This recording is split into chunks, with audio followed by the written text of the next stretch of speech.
Wow, wow, wow, wow, wow, wow. One Piece chapter 1056. I'm going to keep it real with you guys. I did not expect Oda to do the implication that Buggy actually pulled off something huge. So I was wondering, I was like, how in the world is it that you're going to have a situation where Buggy is one of the four emperors of the sea? That makes absolutely no sense. And then we find out that Buggy has Mihawk and he also has Crocodile serving underneath him. Now, that makes a lot of sense right there, because Buggy by himself, like, Buggy's a clown, no pun intended. Buggy's not necessarily the strongest. However, when you have something like that, where two former warlords of the sea are actually working underneath you, that makes a ton of sense right there, why Buggy all of a sudden climbed up. And the whole idea of the world government having bounties placed onto their heads, that's something also very interesting. However, I gotta say, man, when we back things up, we look at the chapter itself, Oda definitely kind of pulled the rug out from underneath you, because you're thinking this is another post-Wano dealing with the ramifications of everything that's happened. However, like, the chapter starts off slow, but by the time we get to the end of the chapter itself, things really ramp up. So the chapter opens up with the post-Flower Capital Party taking place, and you got Kin'emon and the others going through, and they're recovering from the fights that are taking place. You have this moment where after Kin'emon is following up with everybody, we find out that Carrot has been called in front of Dogstorm and Cat Viper in order to discuss the future of the island Zou. And we find out that essentially they're going to leave it to her. She's going to take her experience as one of Luffy's Straw Hats, and basically she's going to take the experience that she got from being on Luffy's crew and kind of leading the next generation that way. They're going to stay behind on Wano to try and help things out. And what I like about this right here is that you see that whole notion of unfinished business. You see the fact that Oda is continuing that trend where the unfinished business is actually getting wrapped up. And what I like about this is how, even though you have them saying this, you can kind of argue that Carrot's story isn't over with the Straw Hats either. She has her own unfinished business, and while she might end up being the king/queen that ends up leading the next people, the next generation on the Zou Island, it's one of those things where until she actually finishes her story at Luffy, she in good conscience can't actually go forward and lead. It's very similar to how Oden was in a situation where he could have just left and went right back to Wano, but Oden made the decision that he did. And you can argue, had Oden actually lived, he would have been a really good shogun because of those experiences. And I think that's one of the lessons that you're seeing here in Wano and in the post wrap-up. Now, the other thing we see is that Momo and Hiyori have also been made aware that their grandfather's still alive. And I like the fact that both of them, they're crying those tears, and it's not in a situation where they're crying tears because they're distraught. They're crying tears of happiness. And I like that you see that, because Oden and Hiyori have suffered in silence for so long that actually having a family member, an elder statesman of their family,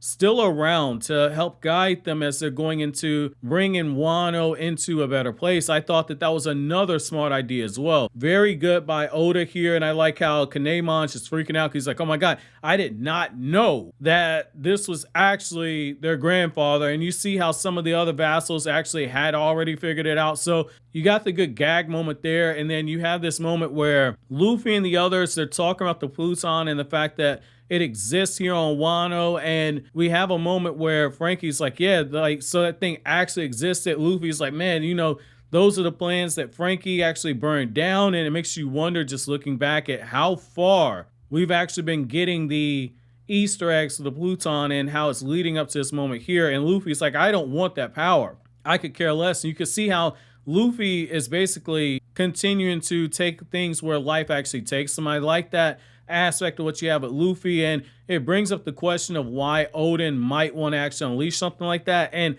I kind of wonder, because we don't know what exactly the Pluton is in terms of why it's considered a weapon. However, I do think that this is a situation where Oden might have seen it and thought that it was a good idea to show a sign of force to the others, because the moment that the Pluton's unleashed, there would have been all hell rain down. So I thought that that might have been why Oden did it, just to say, like, look, we're open our borders to the world. We're going to be completely out there, and we got this big muscle backing us up. I wonder if maybe that was where things are kind of leaning. Now, we also get a scene where Shinobu ends up popping up and she's in her younger form, and she says that this is a more haggard version, and you see Sanji as horny as ever.